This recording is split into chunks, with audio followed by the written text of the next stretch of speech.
"You don't belong here." Victor's hand pressed against my shoulder, stopping me from moving past the funeral home's ornate entryway. His voice was low but sharp, designed to cut without creating a scene. "The family section is reserved for actual family." I looked into the eyes of my stepson, eyes so similar to Malcolm's in color, but lacking all the warmth that had defined my husband. "Victor, please, I just want to say goodbye." "You've had 8 years to say whatever you needed to say," he replied coldly. "The service is for those who've been part of his entire life, not just its final chapter."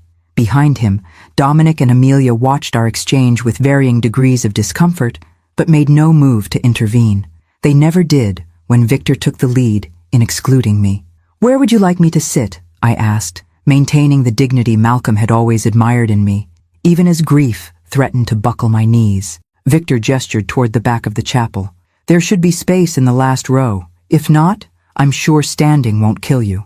I nodded once, straightened my black dress, the one Malcolm had helped me choose for a charity gala just 6 months earlier when we still believed he had years, not weeks, and walked past my stepchildren with my head high. The last row was indeed full, but an elderly woman I recognized as Malcolm's former assistant shifted to make room for me. "This isn't right," she whispered as I sat beside her. "Mr. Harrington would be furious." "Thank you, Margaret," I replied softly. "But today isn't about me." From the last row, I watched as Malcolm's children greeted mourners, accepting condolences with practiced grace. Their mother, Sylvia, sat prominently in the front row, dabbing occasionally at dry eyes with a monogrammed handkerchief. Though divorced from Malcolm for 15 years, she had positioned herself as the grieving almost widow, a role the actual widow had been forcibly relegated from. The service proceeded with an elegance Malcolm would have appreciated, though the eulogies from his children painted a portrait of a man I barely recognized, all business acumen and financial success, with barely a mention of his kindness, his quiet philanthropy, his love of simple pleasures like Sunday morning coffee and crossword puzzles. When it ended, I remained seated as others filed out, waiting until I could approach the casket alone.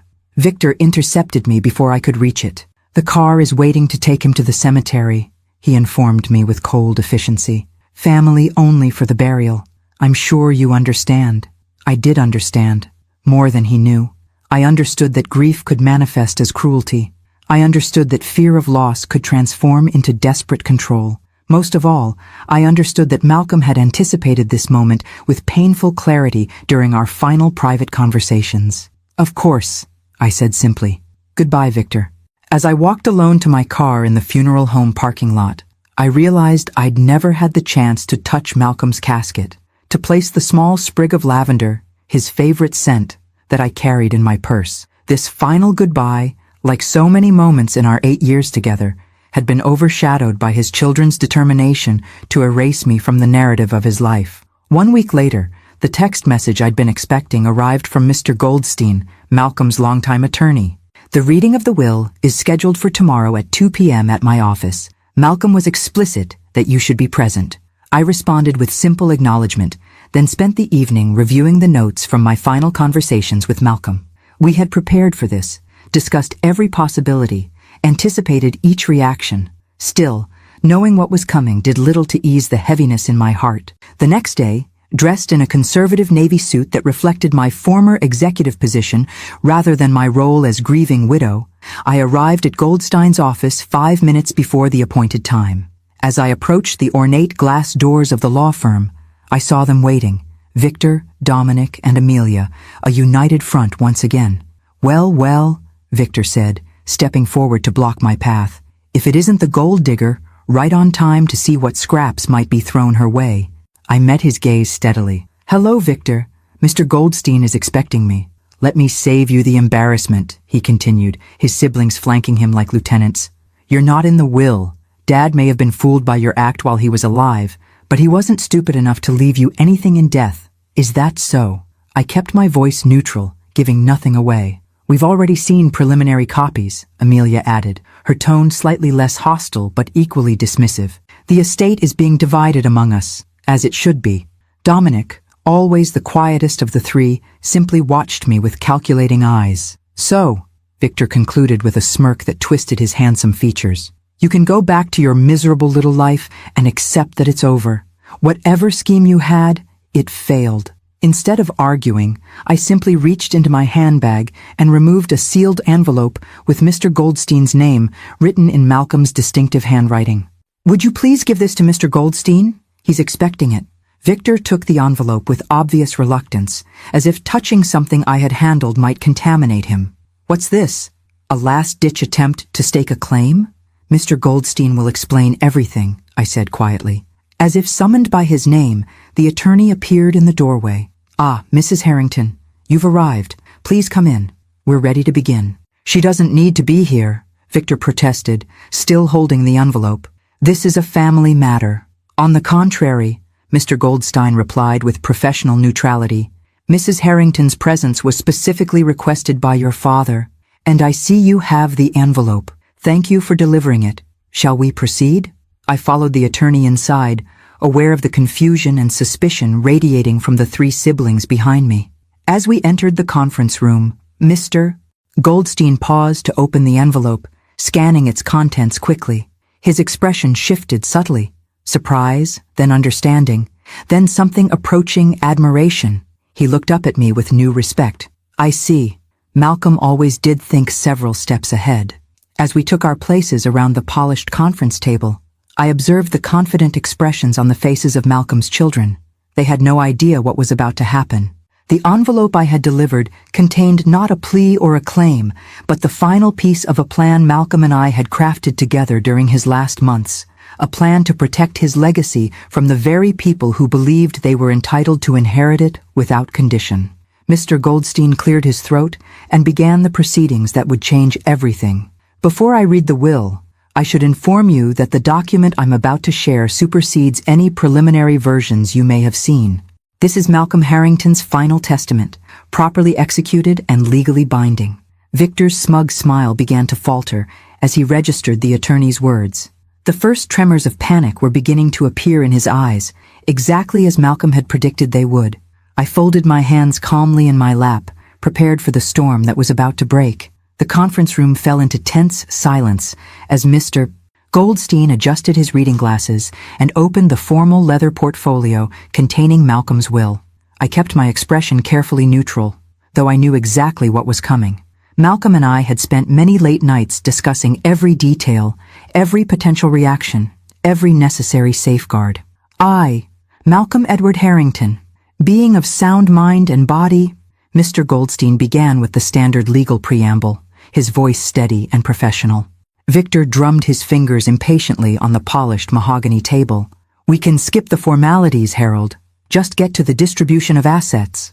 Mr. Goldstein peered over his glasses with the practiced tolerance of a man who had spent decades dealing with entitled heirs. As you wish, Victor. I'll skip ahead to the relevant sections. He flipped several pages forward and cleared his throat.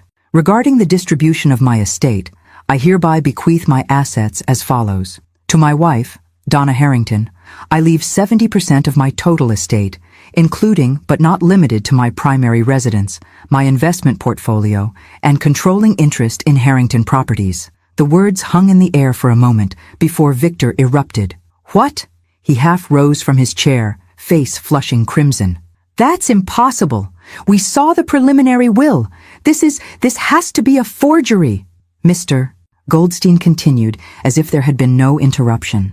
To each of my children, Victor, Dominic, and Amelia Harrington, I leave 10% of my estate to be administered by my wife Donna as trustee until such time as they demonstrate financial responsibility and personal growth satisfactory to the conditions outlined in Appendix B.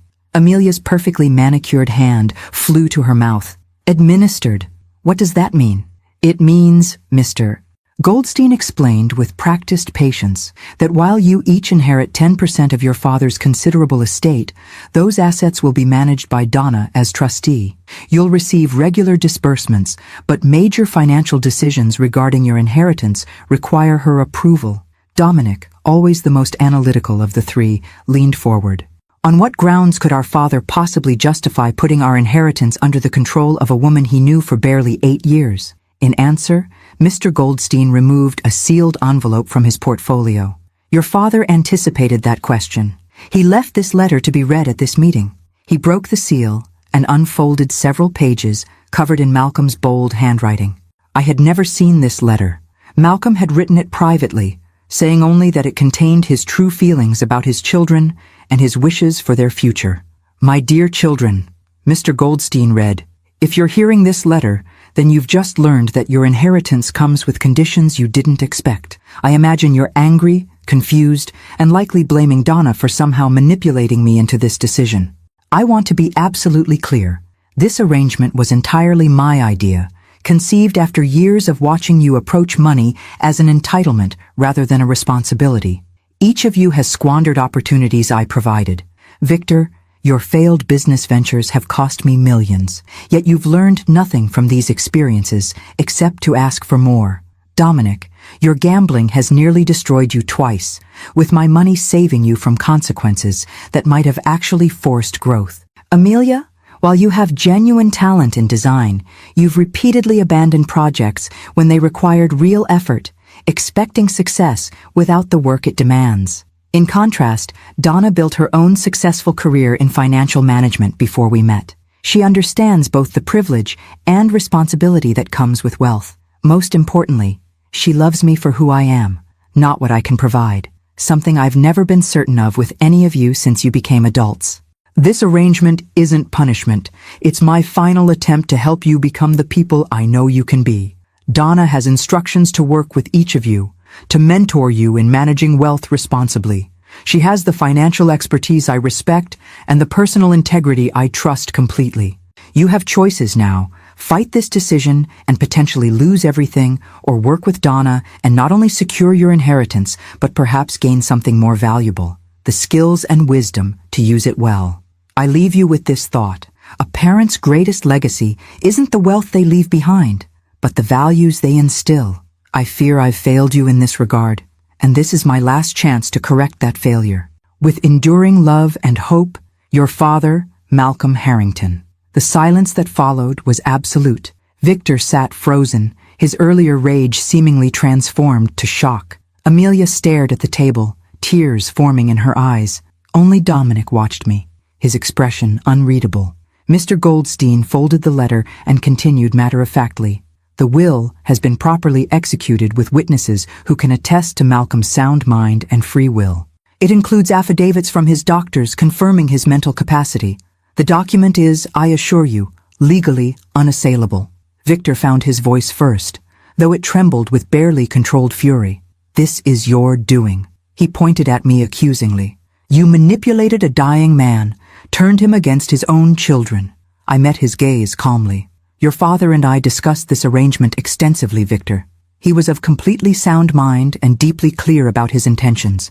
We'll contest it, he threatened, looking to Mr. Goldstein. We'll prove undue influence. The attorney shook his head slightly. I would strongly advise against that course of action. Malcolm anticipated this reaction and included a contest clause. Any attempt to legally challenge the will results in the immediate forfeiture of your inheritance entirely, with your portion being redirected to the Harrington Foundation. This is insane, Amelia whispered, looking up with mascara-streaked cheeks. Dad wouldn't do this to us. Your father did this for you, I corrected gently. He believed in your potential, even when your actions disappointed him. This was his way of giving you a structured opportunity to grow. Dominic, who had remained silent throughout, finally spoke. What exactly does this trusteeship entail? What are the conditions for us to gain control of our inheritance? Mr. Goldstein referred to the document. The specific conditions are detailed in Appendix B, but broadly speaking, each heir must demonstrate financial responsibility, contribute meaningfully to the family business or another productive enterprise, and show personal growth as evaluated by the trustee, Mrs. Harrington, with input from a panel including myself and Dr. Susan Winters, your father's longtime friend and psychologist. So she controls everything, Victor spat. Our homes, our money, our futures, all subject to her approval? Not exactly, I interjected, speaking directly to them for the first time. Your father left each of you your current residences outright. You'll receive monthly allowances consistent with your current lifestyles. What's being managed are the major assets, the business holdings, investment portfolios, and commercial properties. I don't control your futures, Victor. I'm simply entrusted with safeguarding your father's legacy while you demonstrate you're ready to steward it responsibly. Amelia wiped her eyes, smearing her makeup further. And if we refuse to play this game, if we don't want to jump through hoops for your approval, then you'll continue to receive your allowances and retain your homes, I explained. But the larger inheritance will remain in trust, managed for the benefit of future generations of Harringtons. Your children would have the same opportunity to qualify for management of those assets when they come of age. The implications of this settled over them. The realization that their father had created a system that couldn't be circumvented by simply waiting me out or finding legal loopholes. Mr. Goldstein closed his portfolio. I suggest you all take time to process this information. Review the full documentation. Consult with your own legal advisors if you wish, though I caution again against any contest attempts. Mrs. Harrington has indicated she's willing to meet with each of you individually to discuss how to move forward constructively. Victor stood abruptly, his chair scraping loudly against the floor. This isn't over, he said, glaring at me before storming out of the conference room. Amelia followed quickly behind him, avoiding eye contact entirely. Only Dominic remained, studying me with calculating intensity. You knew about this all along. It wasn't a question, but I answered anyway. Yes, your father and I had no secrets from each other. And you're really prepared to take this on? Managing the entire Harrington empire while dealing with 3 people who hate you? I met his gaze steadily. Your father believed I could.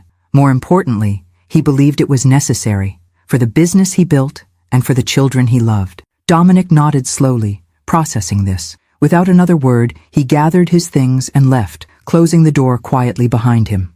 Mr. Goldstein began organizing his papers. That went about as well as could be expected, he observed dryly. Malcolm predicted every reaction, I said, feeling a wave of grief wash over me now that the performance was complete. Victor's rage, Amelia's tears, Dominic's analytical assessment. He knew them so well, even as they disappointed him. And he knew you would handle it with grace, the attorney added, giving me a sympathetic look. The real work begins now, Donna. Are you truly ready for this? I thought of Malcolm's confidence in me, of our lengthy preparations, of the promise I had made as he slipped away from me in that hospital room. I'm ready, I said, with quiet determination. Not because I want control or power, but because I promised Malcolm I would try to finish what he couldn't, helping his children become the people he always believed they could be. As I gathered my belongings to leave, I felt the weight of Malcolm's absence more acutely than at any moment since his death. This had been his final gift to me, not the wealth or status, but his ultimate trust and his final request to help the children who had rejected me become worthy of the legacy he had built. I straightened my shoulders and walked out of the conference room, prepared to honor that request, no matter how difficult the road ahead might be. The days following the will reading unfolded exactly as Malcolm had predicted during our late-night strategy sessions. Victor, true to form, immediately consulted 3 separate attorneys seeking ways to contest the will. Each came back with the same conclusion. Malcolm had created an airtight legal document with multiple fail-safes against challenges. The contest clause meant that any formal legal action would result in Victor losing even the 10% he'd been guaranteed. Amelia retreated into wounded silence, ignoring my calls and texts offering to discuss her portion of the inheritance and how we might work together. According to Margaret, Malcolm's former assistant who had become my unexpected ally, Amelia had been seen having tearful lunches with her mother, Sylvia, no doubt plotting their next move. Only Dominic showed any pragmatism, requesting a meeting 3 days after the will reading. He arrived at Malcolm's, now my, home precisely on time, dressed for business in a tailored suit that reminded me painfully of his father. I've reviewed the conditions outlined in Appendix B, he said without preamble, as we sat in Malcolm's study. Some seem subjective. What exactly constitutes meaningful contribution or personal growth? I appreciated his direct approach. Your father was specific about the evaluation metrics. For meaningful contribution, he outlined quantifiable goals, either successful management of a division within Harrington Properties or demonstrated success in another enterprise that creates genuine value. And the personal growth requirement? Dominic pressed, his expression skeptical. Regular sessions with Dr. Winters, addressing the specific behavioral patterns your father identified as problematic, I explained. In your case, the gambling addiction that you've never formally acknowledged or treated. His face tightened. That's invasive and unnecessary. Nevertheless, it's a non-negotiable condition, I replied calmly. Your father watched you nearly destroy yourself twice. He wasn't willing to fund a third self-destruction. Dominic fell silent, studying the room, Malcolm's private sanctuary, now mine, with critical eyes. You've changed nothing in here. Not yet, I acknowledged. Some spaces need time before they're ready for transformation. He nodded almost imperceptibly, perhaps recognizing the metaphor. Victor's consulting lawyers about having you declared mentally incompetent as trustee. This didn't surprise me. Malcolm had predicted this exact move. On what grounds? He's suggesting that grief has impaired your judgment, that you're not qualified to manage an enterprise of this magnitude. I allowed myself a small smile. My 30-year career in financial management, culminating as CFO of Barrett Industries, suggests otherwise, as does the independent psychological evaluation your father arranged for me to complete just last month, anticipating this very accusation. Dominic's eyebrows rose slightly. He really did think of everything. Your father was a brilliant strategist, Dominic. Where did you think you got your analytical mind from? This unexpected compliment seemed to catch him off guard. He shifted in his chair, recalibrating. What exactly do you want from us? Really? The question hung in the air between us. The first genuine inquiry any of Malcolm's children had directed to me since his diagnosis. I want what your father wanted, I answered honestly. For each of you to become capable of handling wealth responsibly, to find purpose beyond consumption, to build rather than merely spend. And if we jump through these hoops, if we satisfy these conditions, then you gain control of your full inheritance with the business acumen to manage it successfully. I step back to an advisory role only. Dominic considered this, his expression thoughtful. And if we refuse, then you continue receiving your allowances, which are generous by any standard, while the bulk of the assets remain in trust, managed for future generations. Your children would have the same opportunity to qualify for management when they come of age. He nodded slowly, processing. May I see the current financial statements for Harrington Properties? If I'm going to consider taking a role there, I should understand its position. It was a reasonable request, and one I was prepared for. I retrieved a folder from Malcolm's desk, comprehensive financial reports I had prepared specifically for this meeting. The company is performing well overall, I explained, as he reviewed the documents. The Boston and Chicago portfolios are particularly strong. Miami is underperforming slightly, though that appears to be market-related rather than operational. Dominic's eyes moved methodically over the numbers, his expression gradually shifting from skeptical to impressed. These returns are better than what Dad reported last quarter. I've implemented some efficiency measures and renegotiated several vendor contracts, I said, not without pride. Malcolm had entrusted me with his life's work, and I had no intention of being merely a caretaker. You've been busy, Dominic observed, closing the folder. When did you have time to grieve? The question caught me off guard with its unexpected perceptiveness. I grieved while caring for your father during his final months, I answered softly. And I continue to grieve while honoring his wishes. The two aren't mutually exclusive. Dominic studied me with new consideration, as if seeing beyond the stereotype of father's second wife for the first time. I'll think about what you've said, about the conditions. That's all I ask, I replied. Your father believed in your potential, Dominic, despite everything. As he rose to leave, he hesitated at the door. You should know that Sylvia, our mother, is encouraging Victor's efforts to challenge the will. She believes she should have received a portion of the estate. Despite the generous divorce settlement and alimony she's received for 15 years, she believes she's entitled to more, he said with a hint of what might have been criticism. She always has. After he left, I sat in Malcolm's chair, running my fingers over the worn leather armrests that still held the impression of his hands. This first meeting with Dominic had gone better than expected, but it was just the beginning.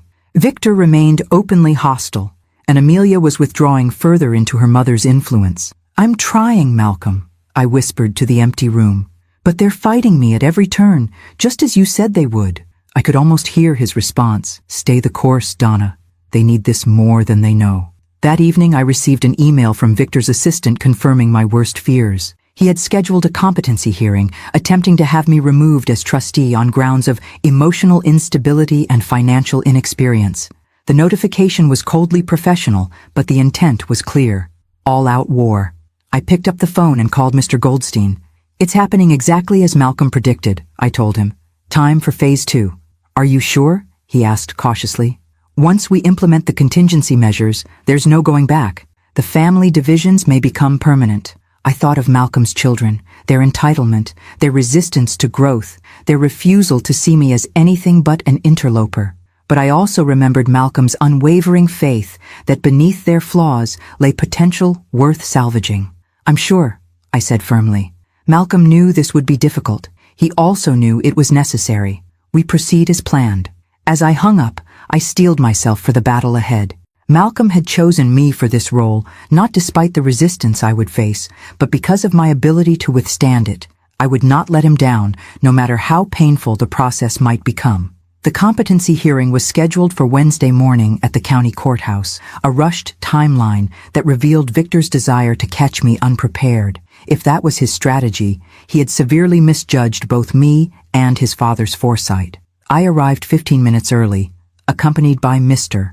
Goldstein and Dr. Susan Winters, Malcolm's longtime friend and psychologist who had been instrumental in helping us prepare for this exact scenario. As we entered the courtroom, I spotted Victor and Amelia already seated at the plaintiff's table, accompanied by Bernard Walsh, a shark-like attorney known for aggressive tactics in high-profile inheritance disputes. Dominic was noticeably absent, a detail that didn't escape Mr. Goldstein's attention. "Interesting," he murmured as we took our seats. "Seems the Middle Harrington isn't joining this particular crusade." "Malcolm said Dominic would be the first to recognize futility," I replied quietly. "He's always been more pragmatic than emotional." Victor glanced over his shoulder, his expression darkening when he saw Dr. Winters beside me. The presence of Malcolm's trusted friend and psychological expert clearly hadn't been part of his calculated attack. Judge Rosemary Keller entered the courtroom, a stern-faced woman in her 60s with a reputation for cutting through emotional dramatics to focus on legal substance. After the formalities, she addressed Victor's attorney directly. "Mr. Walsh, you filed an emergency petition to remove Mrs. Harrington as trustee of the Harrington estate on grounds of emotional instability and financial inexperience. Given the expedited nature of this hearing, I assume you have compelling evidence ready to present." Walsh rose with practiced confidence. "We do, Your Honor. The respondent, Mrs. Donna Harrington, is clearly experiencing profound grief that has impaired her judgment, making her unfit to manage an estate valued at over $340 million. Furthermore, her limited business experience makes her fundamentally unqualified for such responsibility." Judge Keller's expression remained impassive. "And your evidence for these claims?" "We have observations from family members regarding Mrs. Harrington's emotional state," Walsh began, "as well as concerns from several business associates about her capability to manage Harrington properties." "Hearsay and opinion," Mr. Goldstein interjected. "Hardly the compelling evidence required for an emergency removal of a legally appointed trustee." The judge nodded. "I'm inclined to agree, Mr. Walsh. Do you have anything substantive to present?" Walsh seemed momentarily flustered, but recovered quickly. "Your Honor, we have documentation showing that Mrs. Harrington has already made significant changes to company operations without proper consultation with key stakeholders. This demonstrates both recklessness and inexperience." He presented several documents which the judge reviewed carefully before passing them to Mr. Goldstein. "These appear to be standard operational adjustments," the judge observed. "Vendor contract renegotiations, efficiency implementations, normal business operations, which resulted in a 4.3% increase in quarterly returns," Mr. Goldstein added, reviewing the papers. "Hardly evidence of mismanagement." Walsh shifted tactics. "Your Honor, there's also the matter of Mrs. Harrington's relationship with the deceased. She married Malcolm Harrington when he was already in his 70s, after a suspiciously brief courtship. The circumstances suggest opportunism rather than genuine affection." I felt a flash of anger at this attack on my marriage, but Dr. Winters placed a calming hand on my arm.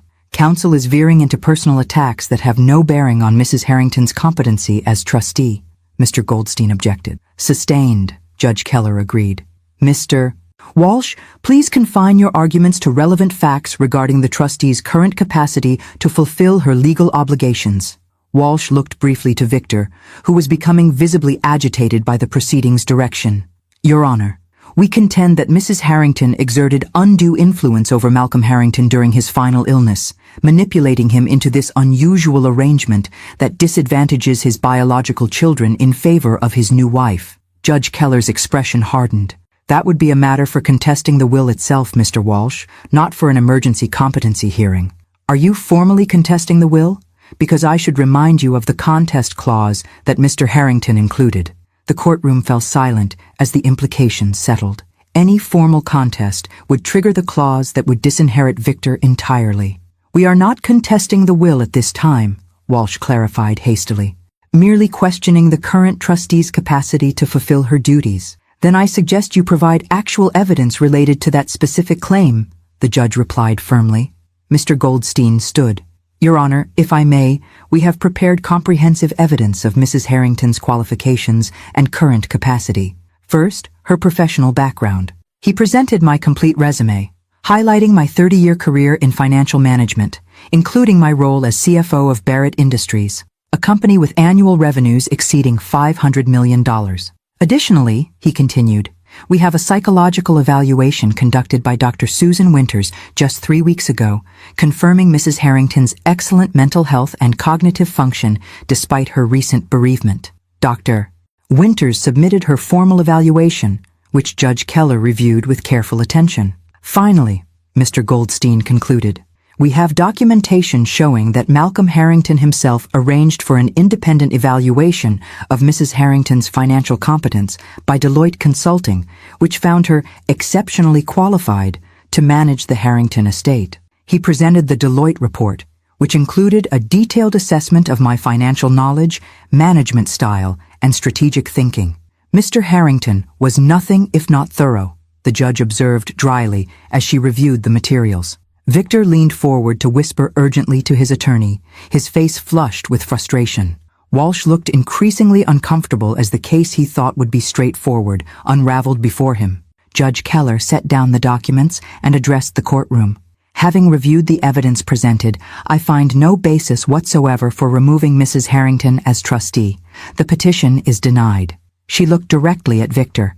Mr. Harrington, I would caution you against further frivolous legal actions. The court takes a dim view of using its resources to pursue family vendettas. Victor stood abruptly.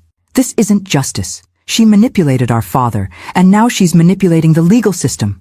Mr. Harrington, the judge warned sharply, control yourself or I will hold you in contempt. Amelia tugged at her brother's sleeve, urging him to sit down, her expression mortified by his outburst. As the judge concluded the hearing, I remained seated, allowing the wave of relief to wash over me without visible display.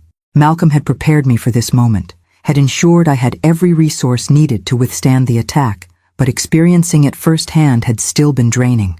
Outside the courtroom, Victor brushed past me without a word, his face tight with barely controlled rage. Amelia followed, pausing briefly to meet my eyes with an expression I couldn't quite interpret, perhaps confusion, perhaps reassessment. Round 1 goes decisively to us, Mr. Goldstein observed as we walked toward the exit. But this is just the beginning, Donna. Victor won't give up easily. Malcolm said he'd make at least 3 major attempts before considering a different approach, I replied. This was the most obvious. The others will be more subtle, more creative. Dr. Winters nodded in agreement. Victor has always had difficulty accepting defeat. It triggers his deepest insecurities. As we reached the courthouse steps, I spotted Dominic waiting by a black sedan parked at the curb. He straightened as he saw me, his expression carefully neutral. I'd like a word, if you have a moment, he said, opening the car's rear door in invitation. I glanced at Mr. Goldstein, who nodded almost imperceptibly. I'll call you later, he said, understanding my silent question about whether this meeting was advisable. As I slid into the back seat, Dominic joined me, closing the door to create a private space for conversation. You were prepared for everything, he observed without preamble. Dad made sure of it. Yes, I answered simply. There was no point denying what was obvious.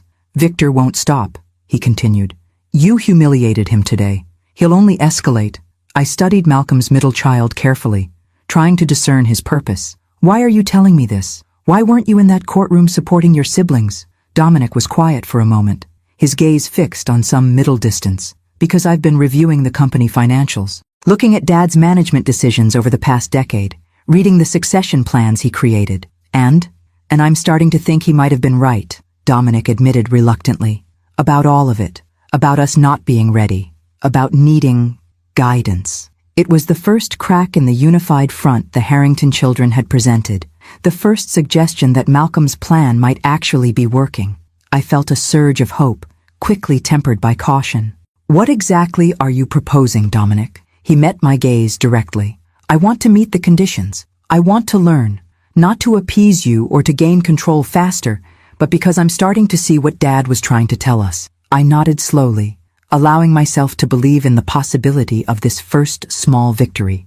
We can start tomorrow, 9 a.m. at the Harrington Properties main office. As I exited the car, Dominic called after me. He'll try to turn Amelia more firmly against you next. She's always been more emotionally vulnerable to manipulation. It was a warning, and perhaps the first genuine act of cooperation from any of Malcolm's children.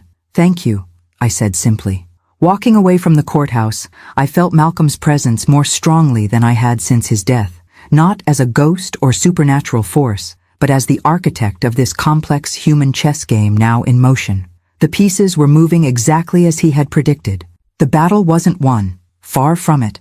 But for the first time since the will reading, I could see a path forward that might actually fulfill Malcolm's final wish, the redemption of the children who had disappointed him so deeply, yet whom he had never stopped loving. 9 o'clock the following morning found me at Malcolm's, now my, desk in the executive suite of Harrington Properties. The office remained exactly as he had left it, from the precisely arranged fountain pens to the family photographs displayed with careful consideration. Unlike our home, where I'd preserved his spaces out of grief and sentiment, here I'd maintained things for strategic purposes. The continuity provided stability for employees while subtly reinforcing my position as Malcolm's chosen successor. Dominic arrived precisely on time, dressed in a charcoal suit that suggested he was taking this opportunity seriously. He paused at the threshold, his eyes scanning the unchanged office with an unreadable expression. "You look like him," I said quietly, standing there, assessing everything. He used to pause exactly like that. A flicker of something, pride, pain, crossed Dominic's face before he composed himself. "People always said I resembled him most, not just physically," I clarified. "Your approach, your analytical mind. He saw himself in you more than in either of your siblings." Dominic absorbed this information silently before taking a seat across from me. "Where do we start?" I slid a leather portfolio across the desk. "With honesty, this contains a comprehensive assessment of Harrington Properties, strengths, weaknesses, opportunities, threats. It also includes an evaluation of your specific skills and knowledge gaps relative to what would be required for effective leadership." He opened the portfolio, scanning the contents with quick efficiency. "This is thorough." "Malcolm didn't believe in sugarcoating reality," I replied. "Neither do I." For the next hour, we reviewed the materials in detail. Dominic asked intelligent questions, took careful notes, and demonstrated genuine engagement with the information. The assessment identified his strengths in financial analysis and market strategy, while highlighting significant weaknesses in personnel management and operational details. "Your father believed these gaps could be addressed with proper mentoring and structured experience," I explained. "He created a development plan specifically for you."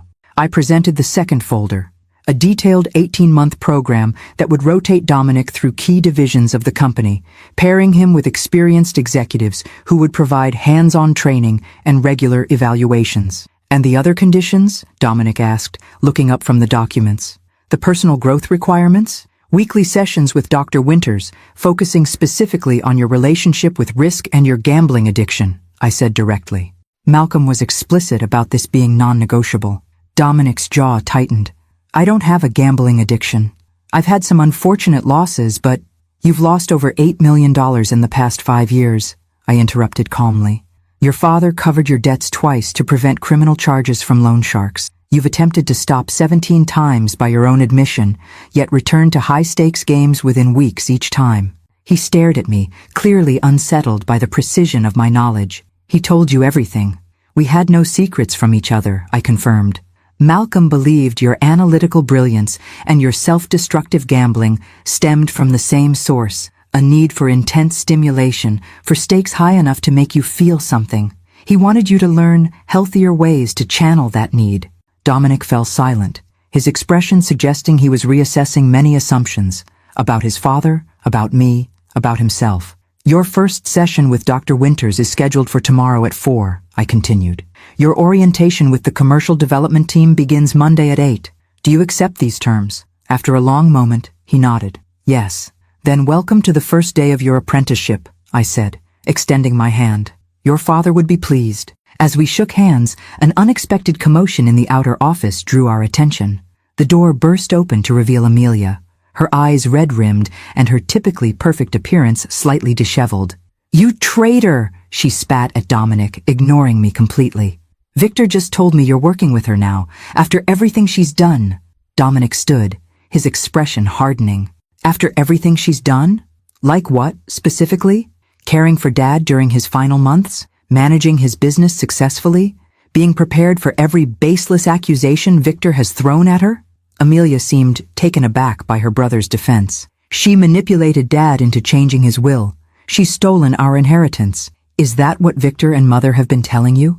Dominic asked with surprising gentleness. Have you actually read the will yourself, Amelia? The detailed letter Dad wrote, explaining his decisions? She faltered. Victor summarized it. I'm sure he did, Dominic replied dryly. Sit down, Amelia. There are some things you need to understand. To my surprise, she complied, taking the chair beside her brother while continuing to avoid looking directly at me. Dad wasn't manipulated, Dominic explained, his tone measured. He was disappointed. In all of us. The structure he created is his attempt to help us become better than we've been. I've spent the past week reviewing everything, and as much as I hate to admit it, he was right. We're not ready to manage his legacy responsibly. Amelia's eyes finally flickered to me, then back to her brother. So you're just giving up? Accepting her control over everything? I'm accepting an opportunity to learn, he corrected. To prove I can be what Dad believed I could be. With the right guidance. You could do the same. By submitting to her conditions? Amelia asked incredulously. By letting her dictate my life? I decided it was time to speak. The conditions aren't mine, Amelia. They're your father's, and they're specifically tailored to each of you, focusing on your unique strengths and challenges. What do you know about my strengths? She scoffed, finally addressing me directly. I know you have remarkable talent as a designer that you've never fully developed because you've been too afraid of failure, I replied calmly. I know you left RISD 6 months before graduation because a professor criticized your thesis project. I know you've started and abandoned 4 different design ventures in the past 8 years, each time when the work became challenging. Her face flushed with a mixture of anger and embarrassment. You don't know anything about me. Your father knew you, I countered gently. He believed in your creative vision. He also recognized your pattern of abandoning pursuits when they required sustained effort through difficulties. I reached into my desk and withdrew a 3rd portfolio, the one Malcolm and I had prepared for Amelia, though I'd held little hope of using it this soon. This contains the development plan your father created specifically for you, I explained, placing it on the desk within her reach. It includes funding and mentorship for you to complete your degree, followed by a role redesigning key Harrington properties to showcase your talents. The personal growth component involves working with Dr. Winters on your fear of failure and your tendency to abandon projects when they become difficult. Amelia stared at the portfolio without touching it, visibly conflicted. You don't have to decide today, I said, recognizing her need for space to process. Unlike Victor, you haven't taken hostile action that requires immediate response. You have time to consider your options. Victor says you're going to sell off Dad's properties, she said, her voice smaller than before. That you're already meeting with potential buyers. I shook my head. Another lie. I've canceled 3 separate meetings Victor had arranged with developers interested in parceling out Harrington Holdings. Your father built this company to last generations, not to be dismantled for quick profit. This information clearly surprised her. She glanced at Dominic, who nodded confirmation. It's true. I've seen the records, he said. Victor was exploring selling off parts of the portfolio well before Dad died. She stopped it. Amelia's carefully constructed narrative was visibly crumbling. She reached hesitantly for the portfolio, opening it to scan the contents. Her eyes widened as she saw the detailed plans her father had created, plans that took her design aspirations more seriously than her family ever had. "He really thought I could do this?" she asked softly, looking at a section outlining a potential showcase project reimagining the Harrington Building lobby. "He believed in you completely," I confirmed. "He just recognized that, like most people, you need structure and support to achieve your potential." She closed the portfolio, clutching it against her chest as she stood. "I need time to think." "Take all the time you need," I replied. "My door is always open." After she left, Dominic exhaled heavily. "That was unexpected." "Your sister has always been more thoughtful than she appears," I observed. "She's just been overshadowed by Victor's dominance and your intellect. Do you think she'll accept the conditions?" I considered the question carefully. "I think she's more tempted than she expected to be. Your support made a difference. She trusts your judgment more than mine." Dominic nodded slowly. "One down, one considering, one to go. Victor will be the real challenge." "Your father said Victor would never come around until he hit rock bottom," I admitted. "He predicted we might have to let that happen naturally." "Victor doesn't believe in rock bottom," Dominic said grimly. "He believes in fighting until he gets what he wants, regardless of cost." As if summoned by our discussion, my phone buzzed with a text from Mr. Goldstein. "Victor just filed new action. Financial malfeasance claim. Serious allegations. Call immediately." I showed the message to Dominic, who closed his eyes briefly in frustration. "And so it begins again. What will you do?" "Exactly what your father prepared me to do," I replied, reaching for the phone. "Meet each attack with calm evidence, never lowering myself to his level, while keeping the door open for reconciliation when he's finally ready." As I dialed Mr. Goldstein's number, I caught Dominic watching me with newfound respect. Perhaps Malcolm had been right after all. This painful process might eventually heal his fractured family, though the path would be far more difficult than any of us had imagined. Victor's new attack came in the form of a formal complaint filed with the state's Financial Regulatory Board, alleging mismanagement of trust assets, self-dealing, and failure to provide proper accounting to beneficiaries. The allegations were meticulous in their construction, just plausible enough to require formal investigation, yet fundamentally baseless, as Mr. Goldstein quickly assured me. "It's a nuisance filing," he explained during our emergency meeting that afternoon, "designed to trigger an automatic review process that will temporarily restrict certain trustee powers while the investigation proceeds." "Which powers specifically?" I asked, maintaining the calm demeanor Malcolm had always admired. "Primarily the ability to make major investment decisions or significant property transactions without court approval," Mr. Goldstein replied. "Victor's likely hoping this will hamstring your ability to manage the trust effectively, creating ammunition for further legal challenges. He doesn't realize we anticipated this exact move," I observed, opening my laptop to access a secure folder Malcolm and I had prepared. "Strategy Document 7, I believe." Mr. Goldstein smiled slightly as I pulled up the relevant file. "Malcolm's categorical approach to contingency planning continues to impress me, even beyond the grave." The document contained our predetermined response to regulatory challenges, complete with pre-drafted financial disclosures, transparency measures that exceeded legal requirements, and a communication strategy for addressing the allegations publicly. "We'll need to accelerate the quarterly trust review," I noted, scanning the document, "and prepare for the regulatory interview next week." "Already scheduled," Mr. Goldstein confirmed. "But there's something else you should know. Victor has hired Patricia Westmoreland," the name registered immediately, "a notorious crisis management specialist known for aggressive media campaigns that often tried cases in the court of public opinion before they reached actual courtrooms. So we should expect a publicity offensive," I concluded. "Almost certainly. Westmoreland's standard approach is to control the narrative through strategic leaks and carefully place stories that paint her client as the victim of injustice." "Malcolm prepared for this too," I said, pulling up another document, though he hoped it wouldn't be necessary.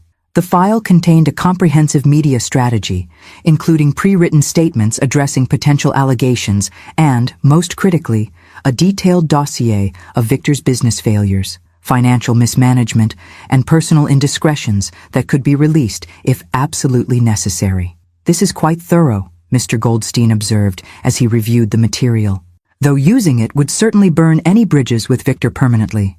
Which is why it's our last resort," I agreed. Malcolm wanted to leave room for reconciliation, if possible. This would make that nearly impossible.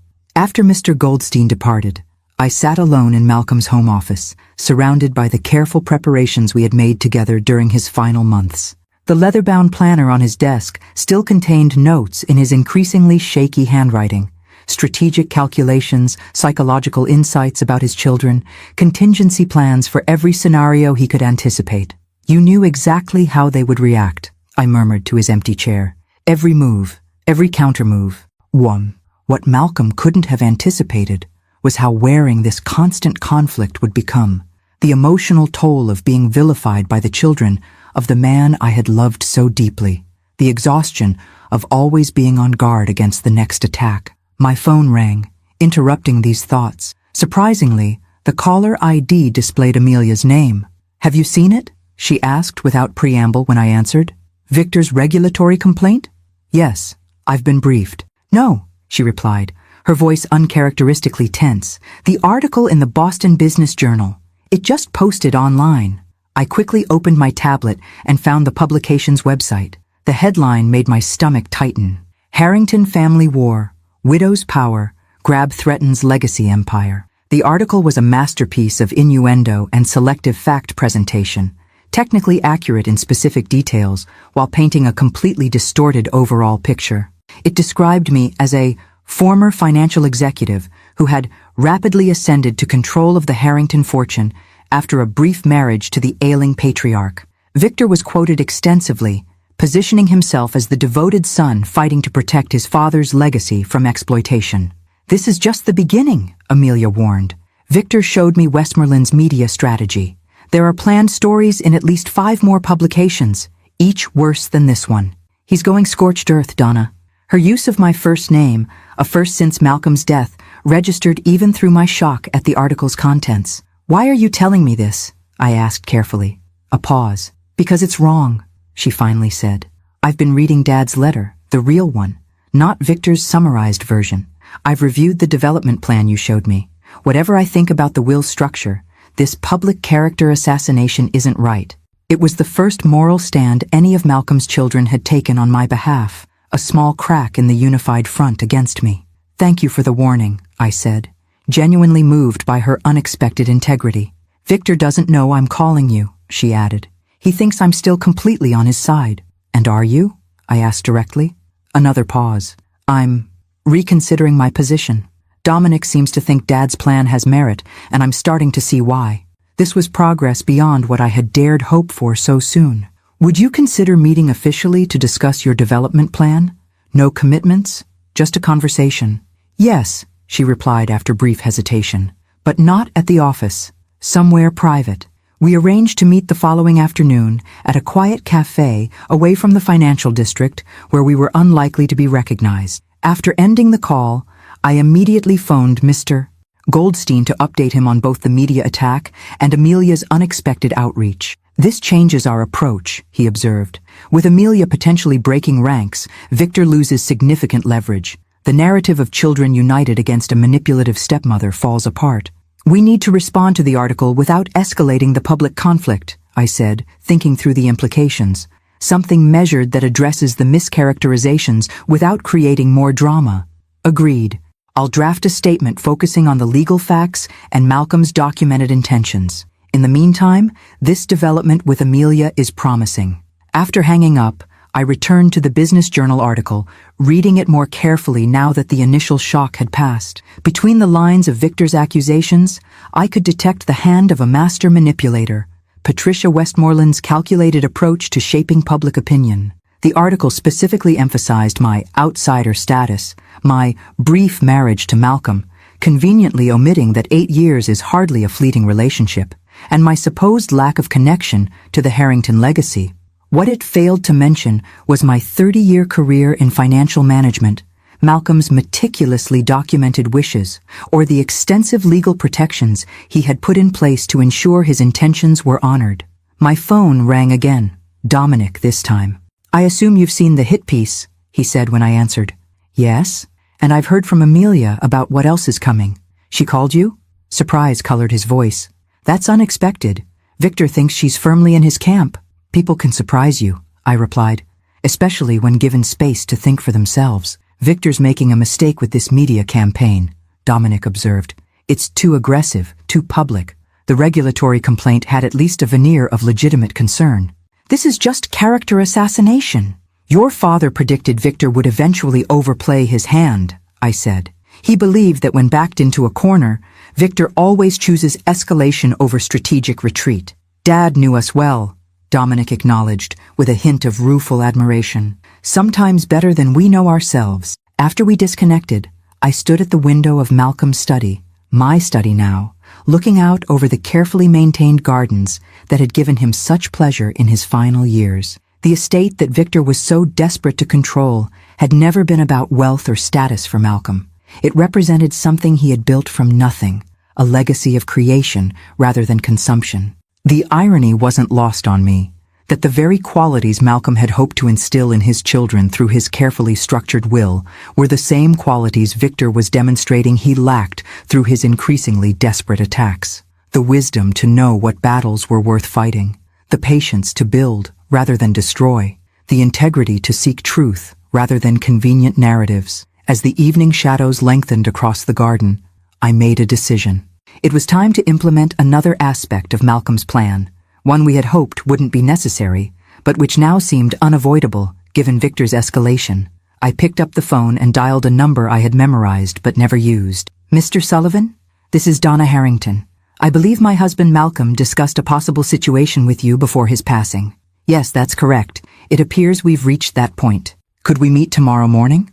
Thomas Sullivan had been Malcolm's most trusted investigator during his business career, a former FBI agent who specialized in corporate malfeasance and financial crimes. Malcolm had retained him specifically for this contingency, though we had both hoped Victor's attacks would never require such a dramatic countermeasure. As I hung up, I felt a profound sadness that things had reached this point, balanced against my determination to honor Malcolm's wishes. His children deserved the chance to grow into their potential, but that opportunity couldn't come at the expense of the legacy he had entrusted to my care. Victor had chosen escalation. Now he would learn that his father had anticipated and prepared for this exact scenario, with consequences he couldn't possibly have foreseen. Thomas Sullivan arrived at precisely 8 the next morning, his appearance exactly as Malcolm had described, impeccably dressed in a conservative suit that somehow managed to suggest both government service and private sector discretion. At 65, his silver hair and weathered face projected trustworthiness, while his alert eyes missed nothing as he surveyed Malcolm's study. Mrs. Harrington, he greeted me with a firm handshake. Malcolm spoke highly of you during our preparations. He said you possessed, and I quote, grace under pressure that would impress a combat veteran. Malcolm had a gift for overstatement, I replied with a small smile, gesturing toward the sitting area. But I appreciate the sentiment. Please, have a seat. Sullivan placed his leather briefcase on the coffee table between us. Malcolm briefed me thoroughly on the potential scenarios that might necessitate my involvement. Based on our conversation yesterday, I understand we're dealing with Scenario C, aggressive public attacks coupled with regulatory challenges. Correct, I confirmed. Victor has escalated beyond what we hoped, hiring Patricia Westmoreland for a media campaign designed to undermine my credibility and legitimacy as trustee. Sullivan nodded grimly. I'm familiar with Westmoreland's tactics. Create enough smoke to suggest fire, control the narrative through strategic media placements, apply public pressure to force concessions. Precisely. The first article appeared yesterday in the Boston Business Journal. According to Amelia, at least 5 more are planned, each progressively more damaging. Sullivan opened his briefcase and removed a slim folder. Then it's time to implement the countermeasures Malcolm authorized. He was quite specific about the sequence and timing. He handed me the folder, which contained a detailed investigative report on Victor's business activities over the past 5 years. As I reviewed the contents, my stomach tightened with dismay. Is this verified? I asked, looking up from a particularly troubling section, detailing misappropriation of funds from a joint venture. Triple verified with documentation, Sullivan confirmed. Malcolm had me investigate thoroughly but discreetly after the Rivera Group investment raised red flags. Everything in that report would stand up in court. The scope of Victor's financial misconduct was breathtaking, misrepresentation to investors, misappropriation of partnership funds, tax irregularities, and even a carefully concealed gambling problem that rivaled Dominic's in scale, if not in nature. While Dominic sought the adrenaline rush of high-stakes games, Victor had been making increasingly risky business bets with other people's money. Malcolm knew all this? I asked, struggling to reconcile the detailed evidence before me with the fact that my husband had never fully shared the extent of Victor's transgressions. He knew, Sullivan confirmed. It broke his heart, but he needed to understand exactly what he was dealing with. This report was completed 3 months before his death. Why didn't he confront Victor directly? Sullivan's expression softened slightly. He was dying, Mrs. Harrington. He chose to focus his remaining energy on creating a structure that might eventually help Victor, rather than engaging in a confrontation that would likely only entrench his self-destructive behaviors. I nodded slowly, recognizing Malcolm's strategic thinking. The long game he played even as his own time grew short. What does he want me to do with this information? I asked, though I suspected I already knew the answer. Malcolm was explicit about the sequence, Sullivan explained. First, a private meeting with Victor, offering one final opportunity to cease hostilities and engage constructively with the development plan. If rejected, a meeting with all 3 children where the findings are disclosed, giving Victor a chance to acknowledge his actions to his siblings before they become more widely known. Only if both these approaches fail does the information go to regulatory authorities and, as a last resort, to the media as a counter to Westmoreland's campaign. The graduated approach was quintessential Malcolm, measured, strategic, allowing multiple opportunities for course correction before irreversible consequences. Even now, he was trying to save his son from himself. I'll need to meet with Victor immediately, I decided, before the next planned media piece appears. Sullivan checked his watch. I've taken the liberty of arranging that possibility. Victor is currently at the Downtown Athletic Club for his regular Thursday morning racquetball session. He typically finishes around 9:30 and has coffee in the members' lounge. I could have a car waiting for you. I raised an eyebrow at this level of detailed surveillance. Malcolm authorized ongoing monitoring? Only of basic patterns and public movements, Sullivan assured me. Nothing invasive. Just enough to facilitate necessary interactions when time might be of the essence. 45 minutes later, I was seated in a quiet corner of the Downtown Athletic Club's members' lounge, watching Victor enter in his post-workout attire. He froze momentarily upon seeing me, then composed himself and approached my table with calculated casualness. "Following me now?" he asked, his tone suggesting amusement masking irritation. "Merely taking advantage of predictable patterns," I replied evenly. "We need to talk, Victor. Privately and urgently." "I have nothing to say to you that my attorneys can't communicate more effectively," he replied, signaling to a waiter for coffee. I placed Sullivan's folder on the table between us. "This conversation happens here privately, or it happens in front of your siblings, or it happens in front of regulatory authorities. Those are the options Malcolm outlined." The mention of his father's name in this context caught Victor's attention. His eyes narrowed as he studied the unmarked folder. "What is this supposed to be?" "Everything," I said simply. "The Rivera Group misappropriations, the Westlake development tax schemes, the undisclosed Cayman accounts, the gambling debts covered through partner funds." Victor's carefully maintained composure slipped momentarily, a flash of genuine alarm crossing his features before he recovered. "Creative fiction won't help you, Donna. Whatever you think you have is documented, verified, and actionable," I finished for him. "Your father had it all investigated before he died, Victor. He knew everything." This revelation, that Malcolm had known the full extent of his misconduct, seemed to hit Victor harder than the threat of exposure itself. He sank slowly into the chair opposite me, the confident facade crumbling. "Why?" he asked finally. "Why would he investigate me like a common criminal?" "Because he loved you," I answered truthfully. "Because he wanted to understand the full scope of the problem before creating a solution. The trust structure, the development plan, the conditions, they weren't punishment, Victor. They were his attempt to help you correct course before it was too late." Victor stared at the folder, not touching it, but unable to look away. "And now you're using it to blackmail me." "No," I corrected firmly. "I'm offering you exactly what Malcolm wanted you to have. A choice. End the media campaign. Dismiss the regulatory complaint, engage with the development plan he created specifically for you, or face the consequences of your actions being revealed, first to your siblings, then to authorities if necessary. You're bluffing, he said, but without conviction. You wouldn't risk the Harrington name being dragged through that kind of scandal. Malcolm was explicit about his priorities, I replied. The long-term integrity of his legacy outweighs short-term reputation concerns. He believed that sometimes healing requires lancing the wound, however painful the process might be. Victor's expression hardened, but I could see calculation behind his eyes, the rapid assessment of options, risks, and potential outcomes that had made him simultaneously successful and dangerous in business contexts. I need time to consider my position, he said finally. You have until 5 o'clock tomorrow, I informed him, standing to leave. After that, I meet with Dominic and Amelia to share this information, as Malcolm directed. As I walked away, leaving the folder deliberately on the table, I heard Victor call after me. He really prepared for everything, didn't he? Even this. I turned back briefly. Your father understood you better than you ever gave him credit for, Victor. He prepared for this conversation because he knew it might be your last chance to choose growth over destruction.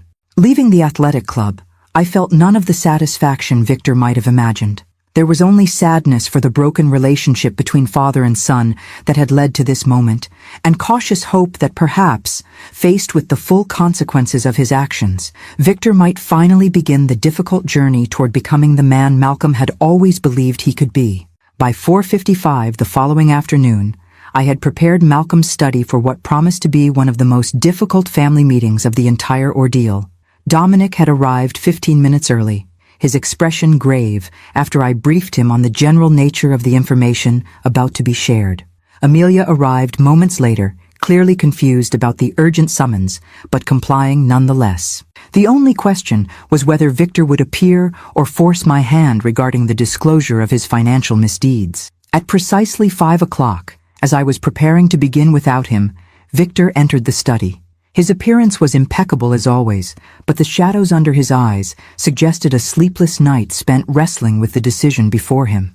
Thank you all for coming, I began, once everyone was seated. Victor and I had a conversation yesterday that necessitates this family meeting. Victor raised his hand slightly, interrupting. Before you continue, I have something to say. His voice carried none of its usual aggressive confidence. I've withdrawn the regulatory complaint filed against Donna as trustee. I've also terminated Patricia Westmoreland's services and canceled the planned media campaign. This announcement clearly surprised both his siblings. Dominic's eyebrows rose slightly, while Amelia looked between her brother and me with evident confusion. What's going on? She asked. Yesterday you were telling me we needed to fight harder. What changed? Victor met my eyes briefly, a silent question passing between us. I nodded slightly, giving him the space to frame the situation in his own words. Dad knew things about my business dealings that I thought were private, he said carefully. Donna has access to that information now. She's offered me a choice: engage with Dad's development plan or face the consequences of that information becoming public. You're agreeing to the conditions because of blackmail? Amelia asked incredulously. It's not blackmail, Victor corrected with surprising candor. It's accountability. There's a difference. Dominic studied his brother with newfound assessment. These business dealings, are they serious? Victor's laugh held no humor. Serious enough that if made public, I'd likely face not just civil penalties, but criminal charges. Dad had it all investigated before he died. Every shortcut, every misrepresentation, every creative accounting solution. The silence that followed was heavy with implication. Amelia looked stricken, while Dominic's expression suggested he was rapidly reevaluating many past interactions. Did you know about this? Amelia asked Dominic accusingly. Is that why you switched sides so quickly? I knew nothing about Victor's business issues, Dominic replied evenly. I agreed to Dad's conditions because I realized he was right about my own problems. The gambling, the risk addiction. I needed the structure he created. I decided it was time to refocus the conversation. Malcolm's goal was never public exposure or punishment, I explained. Even now, the details of Victor's actions remain private. What matters is the choice he's making now. Which is what exactly? Amelia pressed. Victor straightened slightly, a flash of his old confidence returning, though tempered with something new, perhaps humility. I'm agreeing to Dad's development plan, all of it. The financial oversight, the business ethics training, the therapy sessions, the structured return to management responsibilities. The comprehensive nature of Malcolm's plan for Victor finally became clear to his siblings. Far from being merely punitive, it was a carefully designed rehabilitation program addressing the specific character flaws and behavioral patterns that had led to his misconduct. "So all three of us are just surrendering?" Amelia asked, looking between her brothers with bewilderment. "Not surrendering," Dominic corrected. "Growing up, finally." Victor nodded slowly in agreement, perhaps the first time the eldest Harrington had ever acknowledged his middle sibling's perspective as valid. "And you?" Amelia turned to me. "You get everything you wanted, control of the empire, all of us jumping through hoops for your approval." I met her gaze directly. "What I wanted was to honor Malcolm's wishes, Amelia. Nothing more, nothing less. The control is temporary and conditional. The hoops, as you call them, are opportunities your father created because he believed in your potential, even when your actions disappointed him deeply. And if we all satisfy these conditions," she pressed, "if we complete these development plans to your satisfaction, then you each gain management control of your full inheritance, as Malcolm intended." I replied simply. "I step back to an advisory role only. The temporary structure becomes permanent independence, earned rather than simply granted." Something in my tone must have finally penetrated Amelia's defensive wall. She studied me with new consideration, perhaps seeing beyond the stepmother label for the first time. "You really loved him, didn't you?" she asked quietly. "This isn't about power or money for you." "I loved him completely," I confirmed, allowing my carefully maintained composure to soften slightly. "And he loved all of you. Even when your actions broke his heart, everything he created, the conditions, the development plans, even the contingency measures Victor has now experienced, came from that love. Tough love, perhaps, but genuine nonetheless." Victor cleared his throat. "When do I start with the program?" "Monday morning," I replied. 9 a.m. with the Ethics Review Committee, 2 p.m. with Dr. Winters for your initial psychological assessment." He nodded, accepting these terms without the resistance that would have been unimaginable just days earlier. "And the information about my business activities remains sealed unless you abandon the development plan," I said. Malcolm was very clear about this. The goal is growth, not punishment. As the meeting concluded, an unexpected shift had occurred in the family dynamic. The united front against me had completely dissolved, replaced by a tentative new alignment. 3 adult children finally beginning to accept their father's last attempt to guide their development, and a stepmother they had resented now cautiously viewed as the executor of his wishes rather than an enemy to be defeated. Dominic lingered after his siblings departed, helping himself to a glass of the scotch Malcolm had always kept in the study. "You could have led with Victor's misconduct," he observed, swirling the amber liquid thoughtfully. "Exposed him immediately, broken the opposition from the beginning." "That wasn't Malcolm's way," I replied, declining the offered drink. "He believed in giving people chances to make better choices before forcing their hand." "Calculated compassion," Dominic mused. "Strategic mercy." "He played the long game, even when his own time was growing short," I agreed. "He believed that meaningful change had to come from within, not just from external pressure." Dominic considered this, then raised his glass slightly. "To Dad, then, still teaching us lessons from beyond the grave."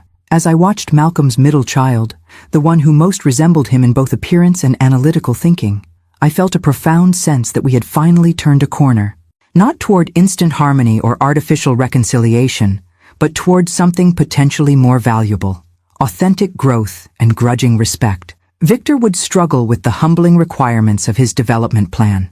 Amelia would likely continue vacillating between resistance and cooperation as she processed her complicated feelings. Dominic would face his own demons through the addiction recovery process. None of it would be easy or straightforward. But for the first time since Malcolm's death, I could see a path forward that might actually fulfill his final wish: the transformation of his children into the people he had always believed they could become, if given the right structure, guidance, and consequences. As evening settled over the Harrington estate, I allowed myself a moment of quiet connection with Malcolm's memory. "The pieces are moving exactly as you predicted," I whispered to the empty room. "I just hope the endgame is what you envisioned." 3 months after the pivotal family meeting, subtle but significant changes had begun manifesting throughout the Harrington family dynamic. The most visible transformation was in the family business, where all 3 siblings now maintained regular presences in various capacities. Victor in legal compliance, Dominic in financial strategy, and Amelia in design and renovation of key properties. The weekly progress reports from department heads, therapists, and mentors created a comprehensive picture of their individual journeys, each distinct in nature but collectively moving in a positive direction, albeit at different speeds. Dominic had embraced his development plan most completely, attending Gamblers Anonymous meetings religiously, while demonstrating natural aptitude for the financial strategy role Malcolm had envisioned for him. His analytical mind, once channeled into high-risk gambling, now found healthier expression in complex business modeling and investment strategies for Harrington properties. "He's thriving," Dr. Winters observed during our monthly review meeting. "The structured environment provides the intellectual stimulation he craves without the self-destructive risk-taking." Malcolm predicted this transition quite accurately. Amelia's progress had been more erratic, but nonetheless encouraging. After initially approaching her design role with skepticism, she had found unexpected validation in seeing her concepts implemented in the renovation of the Harrington building lobby, her first completed project and one that had garnered positive coverage in architectural publications. "The recognition has been transformative for her self-confidence," Dr. Winters noted.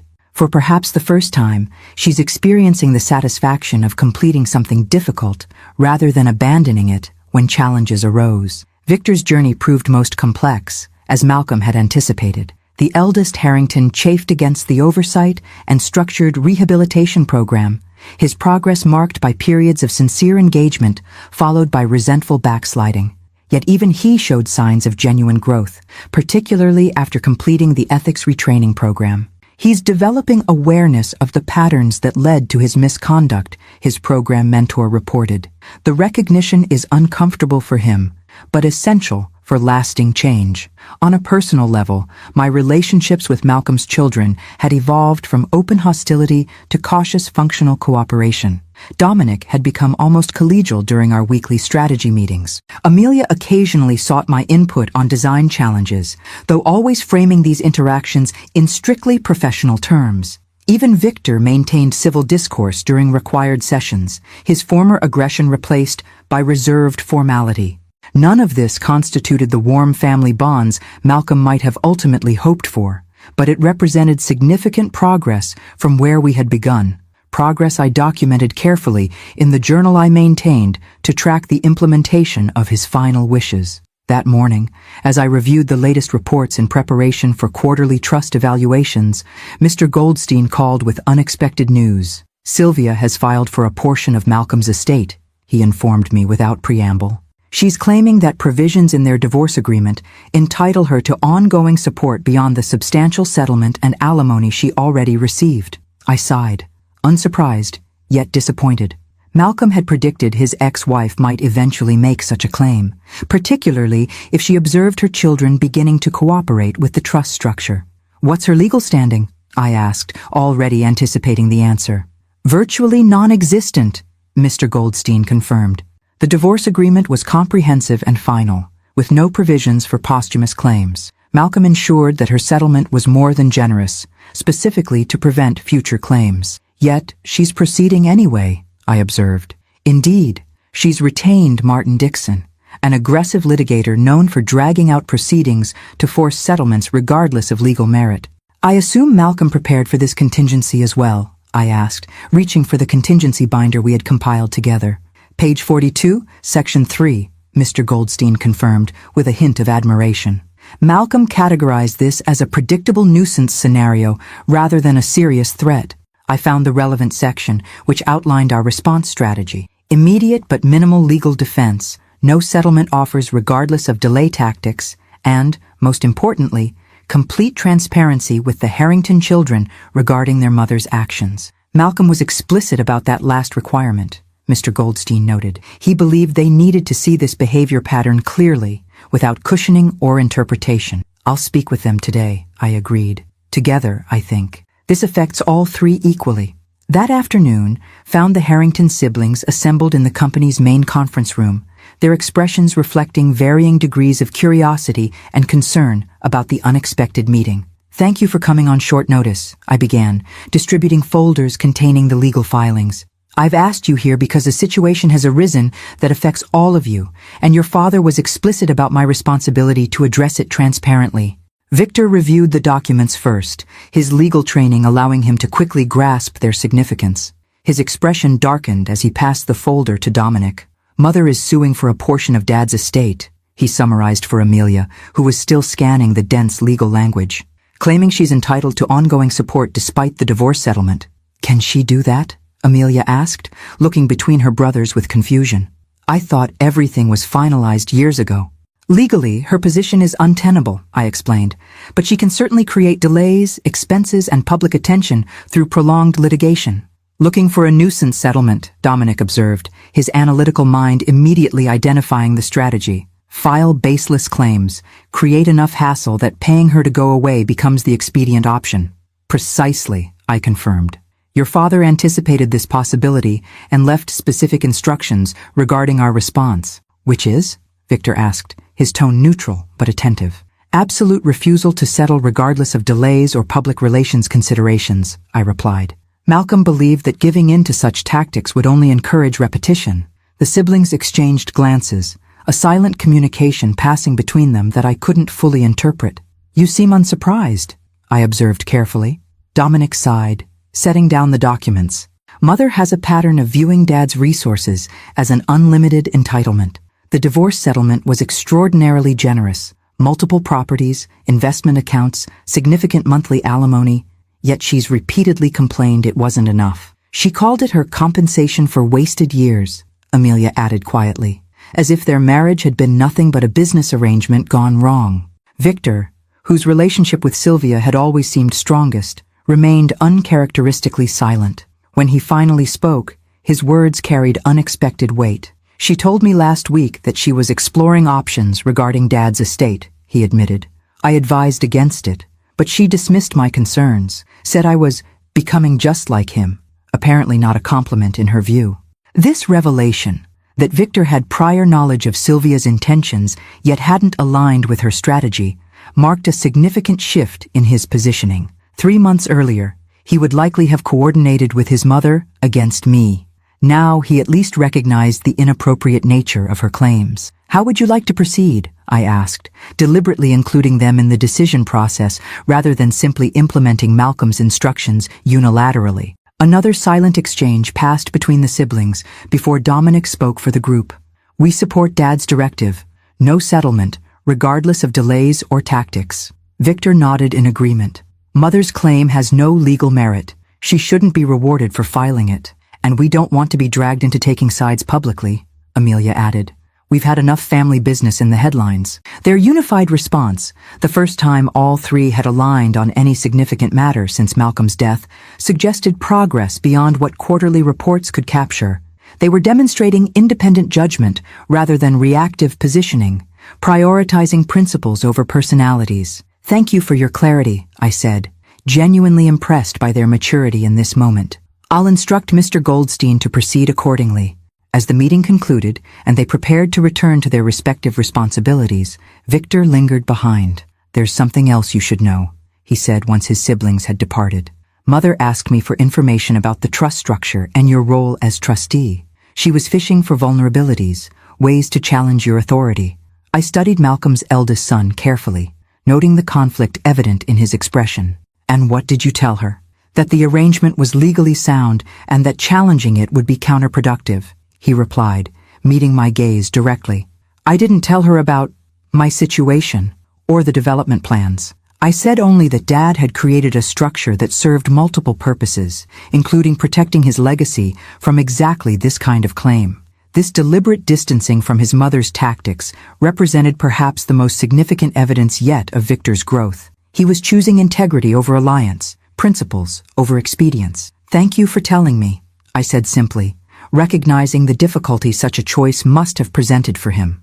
Victor nodded once before turning to leave, pausing at the door with uncharacteristic hesitation. "She won't stop with this filing. Persistence has always been her most consistent quality. Your father knew that," I assured him. He prepared accordingly. As I watched Malcolm's eldest son walk away, his posture straighter, his step more purposeful than the defensive swagger he had maintained in earlier months, I felt a surge of hope that perhaps Malcolm's final vision for his family might actually be realized, not through coercion, but through the authentic growth he had always believed possible. 1 year to the day after Malcolm's death, I stood alone in the small private chapel adjoining the Harrington family plot, arranging white roses, his favorite, in preparation for the memorial service. The quiet space provided a moment of reflection before the family and close associates would gather to mark this solemn anniversary. So much had changed in a single year. The trust structure that had initially created such conflict had gradually transformed into a framework for genuine growth and development. The quarterly evaluations now documented measurable progress rather than resistance, with all 3 Harrington children meeting or exceeding the benchmarks Malcolm had established. Victor had successfully completed the business ethics program and was now leading a compliance division he had created within Harrington Properties, an ironic but fitting role that utilized his legal expertise while reinforcing the principles he had previously circumvented. His personal therapy continued, addressing the deep-seated insecurities that had driven his most destructive behaviors. Dominic had maintained his sobriety from gambling for 9 consecutive months, channeling his analytical brilliance into legitimate business strategy. Under his guidance, Harrington Properties had expanded into 2 new markets with calculated risk that balanced growth with stability, exactly the approach Malcolm had hoped to see from his middle child. Amelia had perhaps shown the most dramatic transformation.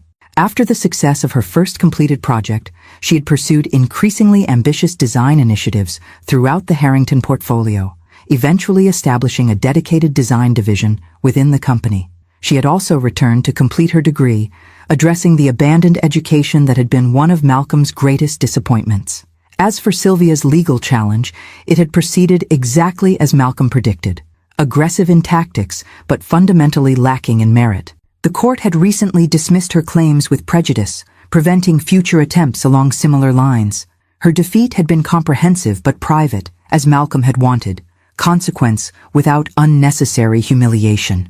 The sound of footsteps interrupted my reflections. I turned to find all 3 Harrington children entering the chapel together, an unexpected sight that momentarily caught me off guard. "We thought you might be here early," Dominic explained. "We wanted a moment before the others arrive." I nodded, stepping back from the altar to give them space with their father's memory. To my surprise, Victor approached with a small wooden box I instantly recognized, Malcolm's cherished humidor, crafted from Brazilian rosewood and inlaid with his initials. "We found this in Dad's study closet last week," Victor explained, placing it carefully on the altar beside the flowers. "It contains letters he wrote to each of us, dated 2 weeks before he died, with instructions that they be read on the first anniversary of his passing." "He never mentioned those," I said softly, genuinely surprised. Even with all our careful planning, Malcolm had maintained some private communications, final thoughts for his children that were theirs alone. "We thought you should know about them," Amelia added, her tone warmer than any she had used with me previously. "They help explain some things." Victor opened the humidor, revealing 3 sealed envelopes and unexpectedly a 4th, with my name written in Malcolm's distinctive handwriting. "This one's for you," he said, handing me the unexpected letter. "We didn't know it existed until we opened the box." I accepted the envelope with trembling fingers, recognizing the weight of this moment, a final message from my husband that I had never anticipated. "Would you like privacy?" Dominic asked, unusually perceptive of the emotional significance. "No," I decided after a moment. "We should read them together, as a family." The word family hung in the air between us, a term I had never before applied to our collective relationship. Yet somehow, in this quiet chapel a year after Malcolm's death, it didn't feel entirely misplaced. Each of us took our respective letters and found separate pews, creating space for private reading while remaining connected in the shared experience. I carefully opened Malcolm's final message to me. "My dearest Donna, if you're reading this, a year has passed since I left you with the tremendous burden of implementing my final wishes. Knowing you as I do, you've carried this responsibility with the same grace, integrity, and quiet strength that made me fall in love with you. You've likely faced resistance beyond even what we anticipated. My children can be formidable opponents when they feel threatened, a quality I recognize from my own younger self. The hardest lesson I ever learned was that sometimes those we love most require the greatest challenges to reach their potential. I hope by now you're seeing some evidence that my plan is working, that beneath their entitlement and anger, the people I always believed my children could become are emerging. If not, continue holding the course. Real growth rarely follows our preferred timeline. What I haven't told you, couldn't bring myself to say even as we made our careful plans, is how deeply I regret needing to place this burden on you. You deserve joy and peace in your life after me, not conflict and difficulty. That you accepted this responsibility despite knowing what it would entail only confirmed what I already knew. You are the most remarkable person I have ever known. Today, as my children read their own letters, they're learning something I should have told them much earlier. How instrumental you were in creating the development plans designed to help them. How you advocated for their potential even when their behavior toward you was inexcusable. How you saw their best selves when they were showing you their worst. Whatever relationship now exists between you and my children, know this: you have honored my wishes with more dedication than I had any right to expect. If they haven't yet recognized the gift of your guidance, that failure is theirs, not yours. All my love, for all time, Malcolm. I folded the letter carefully, wiping away tears that had formed unbidden.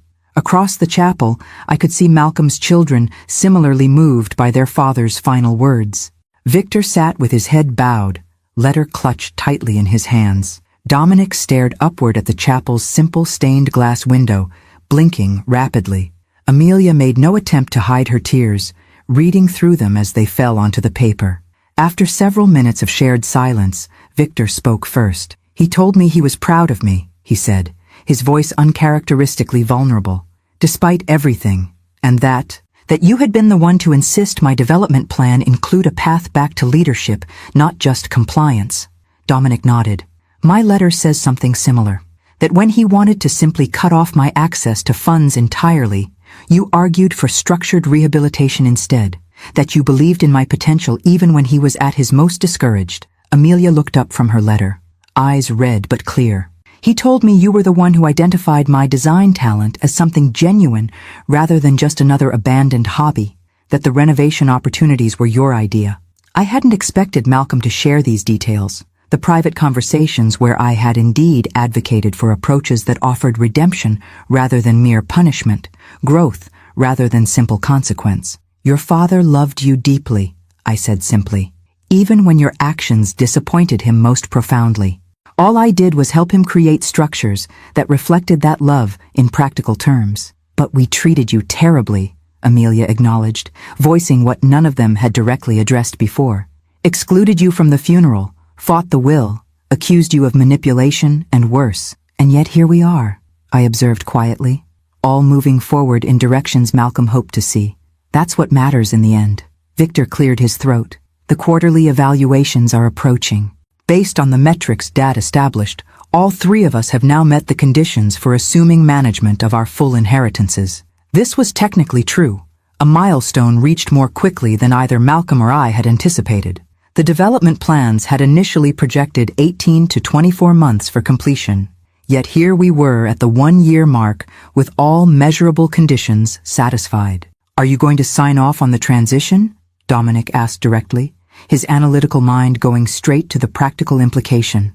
I considered the question carefully, aware of its significance. This was the moment when I could either honor the letter of Malcolm's plan by acknowledging their completed conditions, or extend my control by finding reasons to delay transition. Yes, I said finally. I'll authorize the transfer of management authority as Malcolm intended. You've each met the conditions he established. The transition should be completed within 30 days. The relief in their expressions was evident, though tempered with something I hadn't expected, uncertainty. And your role going forward? Victor asked. Dad's plan specified an advisory position. If that's something you'd find valuable, I replied carefully. The decision is yours now. The three siblings exchanged glances, another of those silent communications that had become increasingly common as they rebuilt their relationships with each other. We'd like you to remain involved, Dominic said, apparently speaking for all of them. Your financial expertise has been invaluable to the company's growth this past year, and I could use your input on the London renovation, Amelia added. If you're willing. Victor nodded his agreement. We've learned enough to know how much more we still have to learn. Your guidance would be appreciated. As the chapel door opened and other mourners began arriving for the memorial service, I felt a profound sense of completion. Not of Malcolm's entire vision, perhaps, but of the essential framework he had created. His children had grown beyond what they had been, accepting responsibility rather than merely expecting privilege. The legacy he valued most, not wealth but character, had found root in the next generation. Later, as I placed flowers on Malcolm's grave, while a gentle rain began falling, I whispered to him one last time, "They're going to be all right, my love. Different from what you imagined, perhaps, but stronger than they were. Your final gift to them is taking hold." The raindrops mingled with my tears as I said goodbye, not to Malcolm, whose presence I would always carry with me, but to the weight of responsibility I had carried this past year. The trust had served its purpose. The children had found their way, and I had kept my final promise to the man who had loved them enough to challenge them even from beyond the grave. As I turned to leave, I found the 3 Harrington siblings waiting respectfully at a distance, united not against me now, but in shared remembrance of their father. When they approached to place their own tributes on Malcolm's grave, I stepped aside to give them space, but Victor surprised me by gently taking my elbow. "Stay," he said simply. "You belong here too." In that moment, standing together in the rain as a family shaped by conflict but moving toward healing, I felt Malcolm's presence more strongly than at any time since his death. Not as a ghost or supernatural force, but as the architect of this unlikely reconciliation. His final amendment had succeeded beyond anything we could have anticipated. The legacy he truly valued was secure at last.